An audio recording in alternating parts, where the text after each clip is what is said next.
My mother-in-law grabbed my passport and set it on fire. I watched in shock as it quickly turned to ashes. "Now you can't go on vacation to street parts," she said. "What?" I stammered. "You're a stranger here, so you're staying put," she replied. I looked at my husband and mother-in-law, both grinning at me. I was horrified by their cruelty. I had suspected they were up to something, but I never thought they'd go this far. I felt a mix of anger and disbelief as their triumphant, sickening giggles filled the room.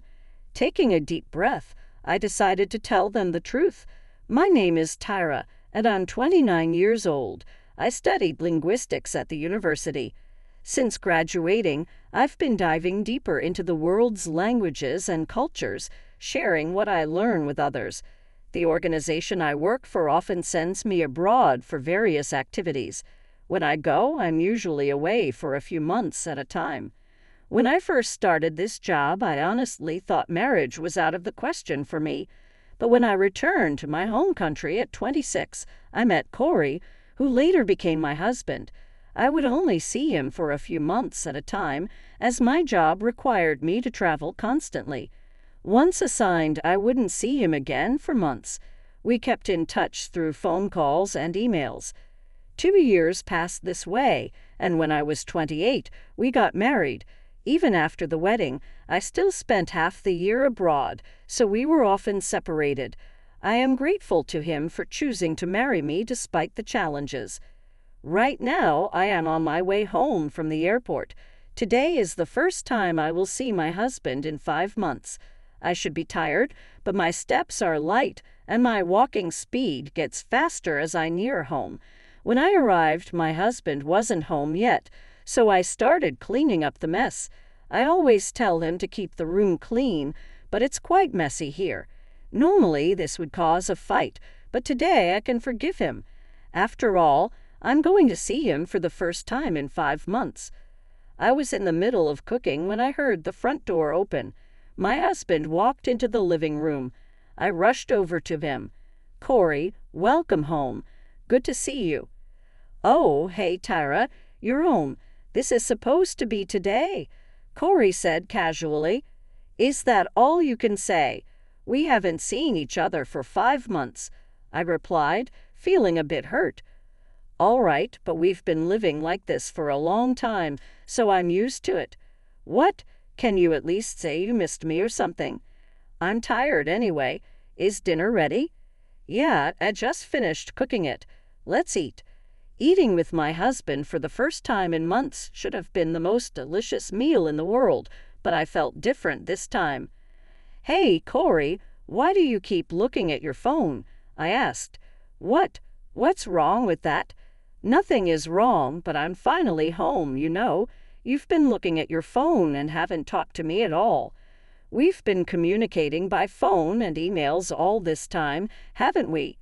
"That may be true, but it's been a long time since we've seen each other like this." "So why?" My tone grew stronger as I became angrier at his attitude. It seemed to trigger something in him. He stood up, put his phone on the table, and glared at me. "You know what? You were just on a plane, but I'm tired from work. Got it?" "Whoa, wait a minute. I jumped on the plane right after work, too." "Don't talk to me like that. I didn't ask you to do that. You just rushed home on your own." "You don't have to say it like that. I missed you, you know." "I didn't ask you to come home. If you're going to be like that, don't come back at all. You're annoying, Tyra." He slammed at the table and stormed out of the room without touching his dinner. What's the matter with him? Why did he talk to me so coldly? I hadn't seen him for a long time. Was I the only one who was happy to see him? What was the point of rushing home? Tears streamed down my cheeks, dripping onto the table. The reunion with my husband had turned out to be even sadder than I had imagined. The next day, his attitude didn't change. When I said good morning, he gave me a cold stare. "I envy you, you know. You can just lay around at home all the time while you are over here." "No, that's not true. I have a lot of work to do, actually, like summarizing our activities and looking over materials for the next training session. There's a lot to do, more than you know." Either way, it's something you can do at home. I'm really jealous you get to spend half the year like that. I wish I had a cushy job like that. Hey, you don't have to put it like that. Well, I'm just a company man, so I got to go to work. You relax here, princess. What the hell, Corey? Ignoring me, he left the house. We had a few fights before our marriage, but my husband had never been this sarcastic to me. This was the first time I was so confused by his words and actions. I wondered if there was anything I could do to help the situation. While reading work-related materials, I decided to clean the house.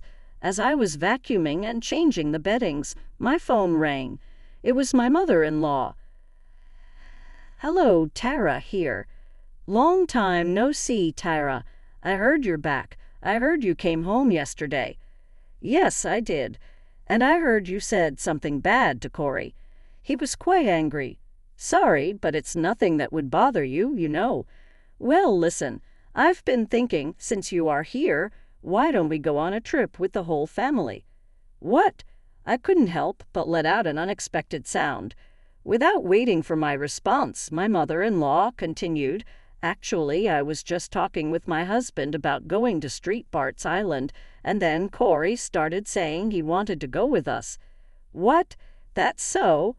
Tara, you are used to going abroad, right? I wonder if you could help us with hotel reservations and stuff." "Me? Or maybe you can't hear what your mother-in-law is asking you to do." I felt my mother-in-law's voice getting colder.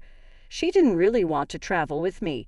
She just thought it would be more convenient since I'm used to traveling abroad. She had been sarcastic toward me ever since we first met at the wedding reception. It's been 2 years since we got married, and it's still the same. I often received messages from her while working abroad. "How can you be a wife and be away from home for months at a time? If you don't take care of the house, I'd rather have my son marry another woman.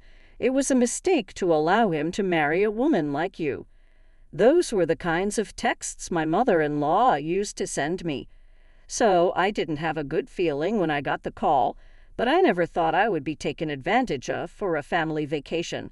However, maybe it is better than being verbally abused as usual. I was angry at myself for not being able to say no, even though I knew I was being taken advantage of. A few hours later, my husband came home from work in a better mood than he was this morning. He threw his briefcase on the sofa and, with a big smile, called out to me, "Mom called you, didn't she?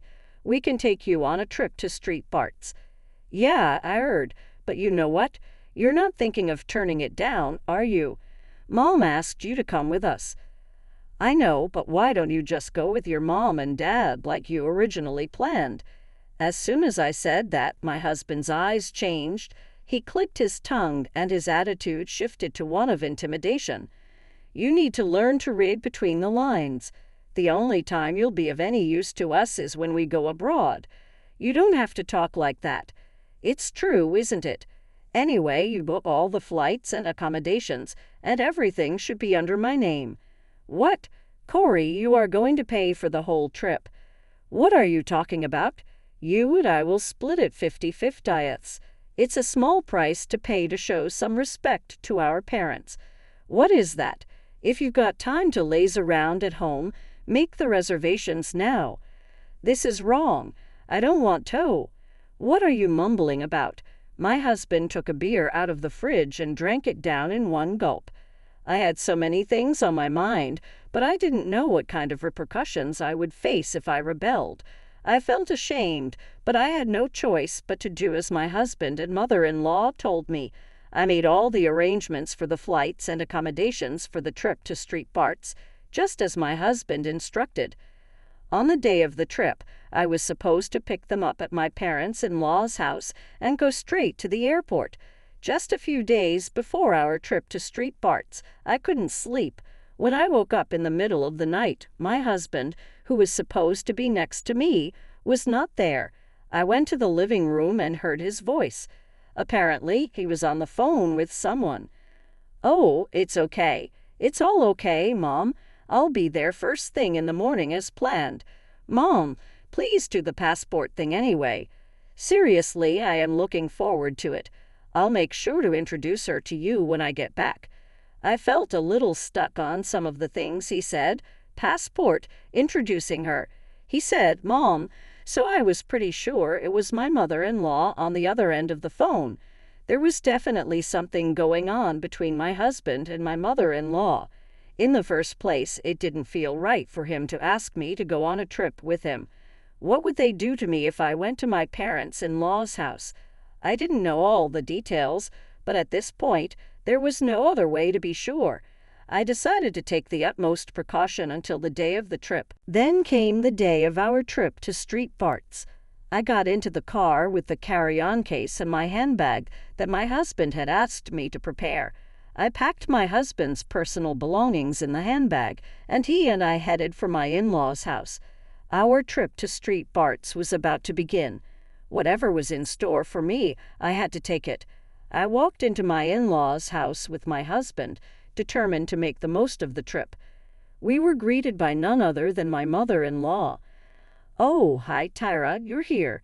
It's been a while. Good to see you. We're almost ready.